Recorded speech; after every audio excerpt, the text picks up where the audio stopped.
ด้ตอนนี้เฮาสบายดีเนาะตอนนี้เฮามาวันสถานีเข้ามาตัวชิโกกำลังสิขึ้นไปไปดูสิประมาณ2 โมงเกิน15 นาทีเดี๋ยวไปเจอ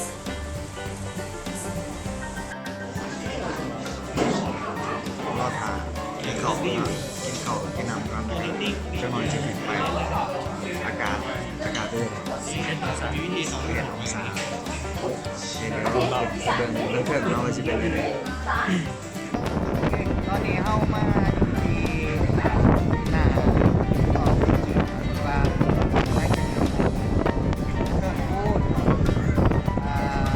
กาศฝนตกแล้วพูดก็มาหนาวหลายแล้วนะครับตรงนี้เตรียมของหลายอย่างมีกระเป๋าไม่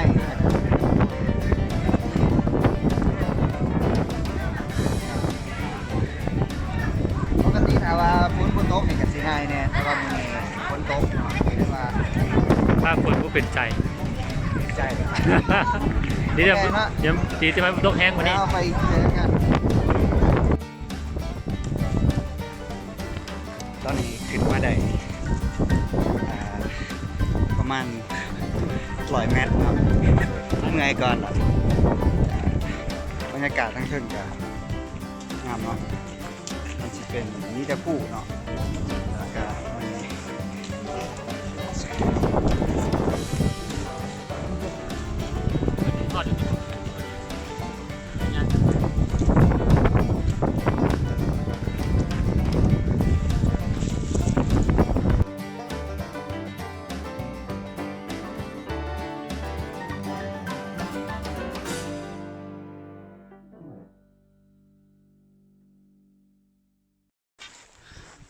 โอเคตอนนี้เอาขึ้นมาได้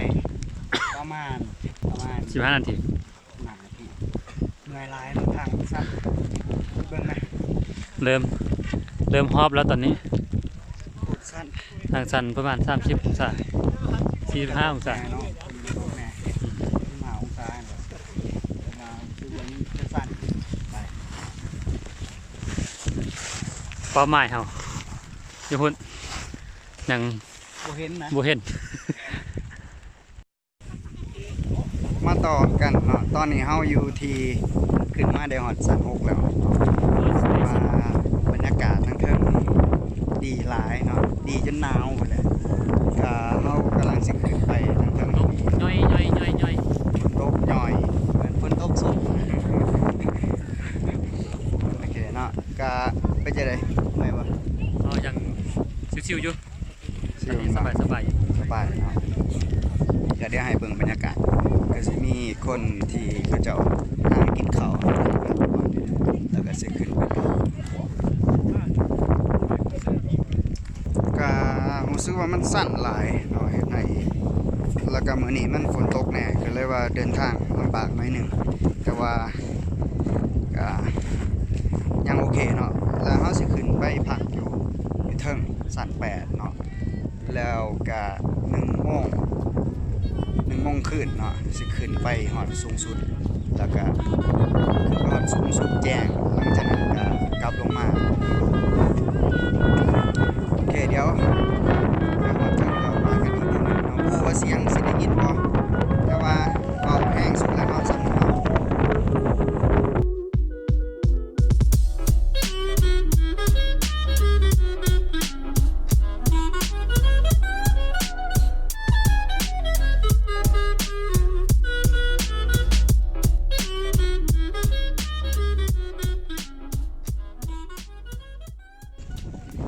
โอเคตอนนี้เฮาขึ้นมาฮอดเทิงแล้วเนาะบ่ฮู้ว่าอยู่ฮอดสั่งใดแต่ว่า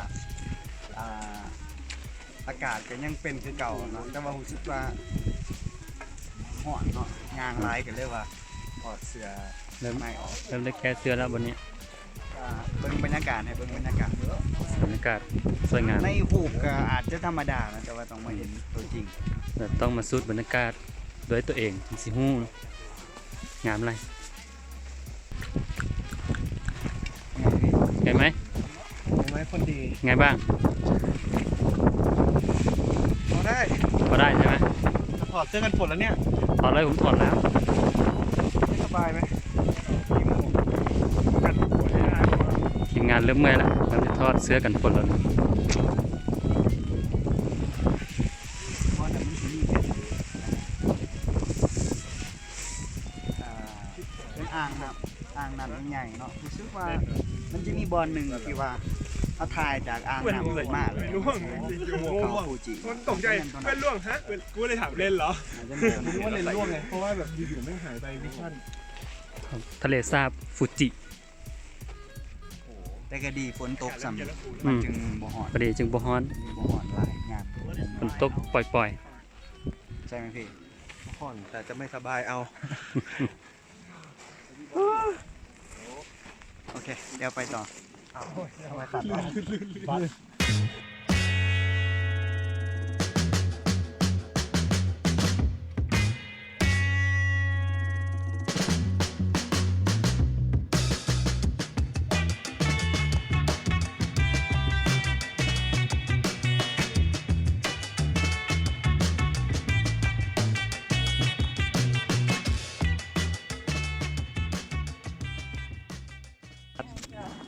มาฮอด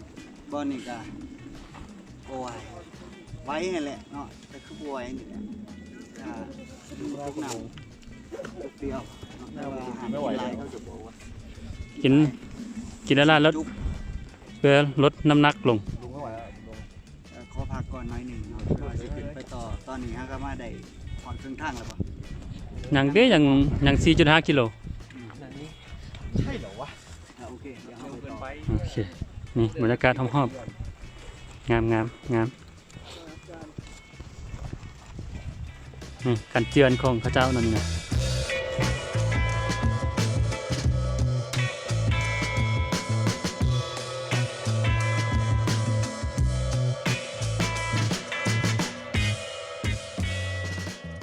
เดี๋ยวตอนนี้เอามาฮอดอีกหลังจากนั้นอีกสักหนึ่งเนาะมาเป็นจุดที่เราต้องพักผ่อนก่อนแต่ว่าจุด ここでちょっとだけ休憩します。多分団体が来ると、すごいกันดานเพราะว่าทางมันอยู่สั้น ちょっとだけ休憩します。 มันจะเป็นหินเป็น はい หิน ちょっとだけ休憩です、ここ ลอง で。 เบิ่งเป็นหิน ฉะนั้นเราต้องได้พักก่อนขึ้นไป อืม เนาะ พักผ่อนเอาแห้งคัก ซึ่งว่าเราขึ้นมาสูงหลายแหละเนาะสังเกตลงไปหลุมอยู่แถวๆนั้นเนาะอันนั้นเป็นทางที่เราขึ้นมา คนอยู่ลุ่ม ที่ว่าขึ้นมาใกล้หลายเติบแล้ว ประมาณ4 กิโลเฮิรตซ์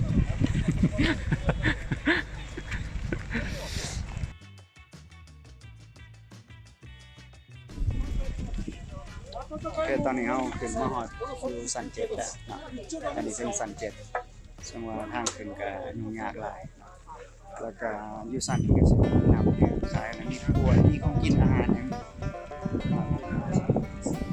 มันจะเป็นจุดที่พระเจ้าสแตมป์มือดำใช้บอลใหม่เนาะเพื่อเป็นที่ระลึกว่าเฮามาฮอดแล้วอันนี้เป็นบรรยากาศเดี๋ยวเราจะขึ้นไปสันที่8เนาะ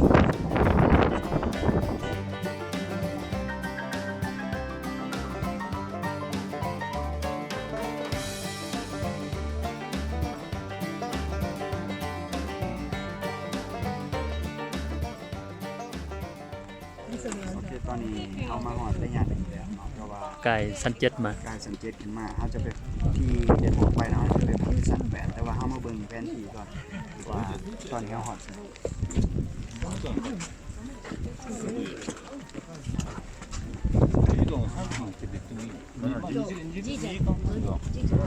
รับตอนนี้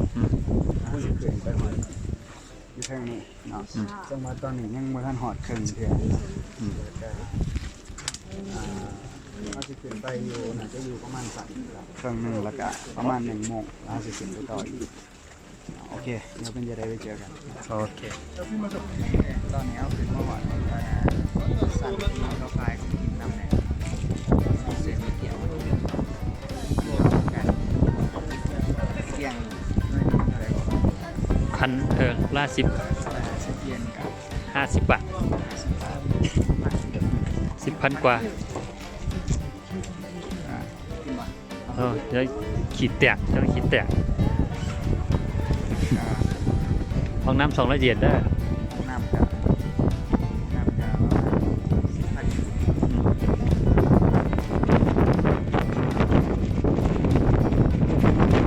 ดีดี บรรยากาศหนาวครับ ทำฮดบนเราอันนี้จอมภูเมืองที่ปีนขึ้นไปใช่ปะ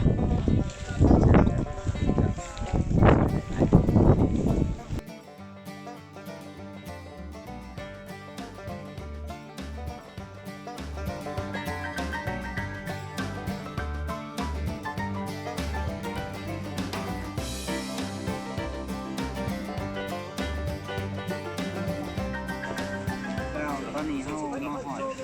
สันแปดเป็นสันที่คนสลายผักอยู่นี่แต่ว่ายังบ่ทันบอลแมนบอลเขาผักเขาสไปผักอยู่อีกสันหนึ่งที่จะขึ้นไปบอลเลยกับโซโลบอลมาพื้นที่คนเขากัให้ดูบรรยากาศเนี่ย งามงาม ไม่ถึงบรรยากาศ สาว เข้าไปตอนนี้อยู่ที่ 3,100 เมตรไปเบิ่งอยู่ไป お疲れです田中さんお疲れですお疲れです กิโลเมตร มัน3 กิโลเมตร แต่ว่าย่างแท้มันจะใกล้นะเพราะว่า อืม มันโค้งไปโค้งมาก อืม ก็ชิมีประมาณนี้แหละเดี๋ยวเอาไปวันพักอะไร เนี่ยยังชิวๆอยู่ปะ ชื่อธรรมดา ซ้ำนี้แบ๊ะๆซ้ำนี้นะเกินกว่านี้ก็ตาย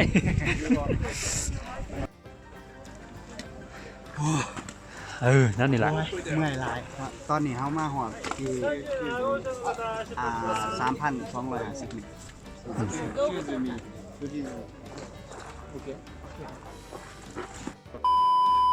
โอเคไป แล้วก็เขามาหอดบอลที่เขาจะผักบอลอยู่ที่ 3,250 เมตรเนาะก็คือ 3 กิโลกับ 250 เมตรกับบอลที่เขาจะผักก็จะเป็นอยู่บอลนี้เนาะจะเป็นห้องแคปซูลที่นอนได้คนเดียวก็มื้อนี้เขาสิพักอยู่นี่ฮอด1 โมงคืนเนาะแล้วก็สิขึ้นไปต่อฮอดจุดสูงสุด 有冇啊？有冇相機啊？ ฮอดจุดสูงสุดนี่แม่นเขาจะแจ้งอยู่บนนั้นแล้วก็กลับลงนี่อันนี้เป็นแผนเฮาเนาะถ้าได้ไปเบิ่งว่าเป็นจังไดต่อ ติดตื่นบ่1 โมง ตัวสิตื่นได้บ่1 โมงก่อนกินข้าวแล้วก็นอนพักก่อน โอเค เอาแหง ตามนั้นเนาะ นี่วิวโอเค โอเค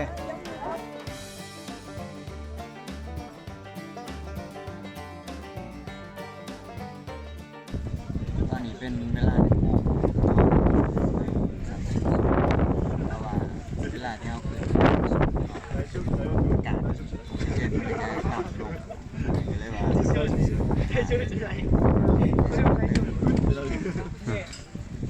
6-4 แสนเติม6-4 แสนรถเติมน้ำมัน หายใจเข้า แล้วก็หายใจเข้า แล้วก็หายใจเข้า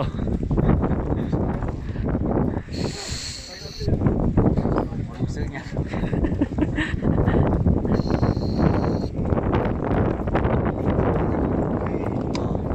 ขันสูงสุด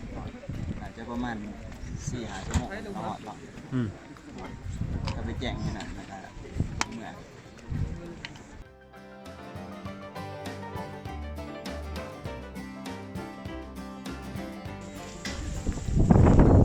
โอเค ตอนนี้เรามาหอดสันสูงสุดของภูเขาฟูจิแล้วเนาะบรรยากาศอยู่ตรงเทิงเดี๋ยวไปหาบอลหล่อก่อน เดี๋ยวไปหาบอลที่เป็นถ่ายบอลถ่ายหูปที่ว่าเขาจะถ่ายกันตอนขึ้นมาหอดเถิงเนาะโอเคเดี๋ยวไปเบิ่งกันสูงสุดแล้วเนาะสูงสุดของภูเขาฟูจิเนาะบอลนี้แม่นป่าที่ว่าภูเขาไทยระเบิดลบมาบ่ได้ยิน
ายยังมีชีวิตรอดอยู่เนาะโอเคเท่านี้แหละบ๊ายบาย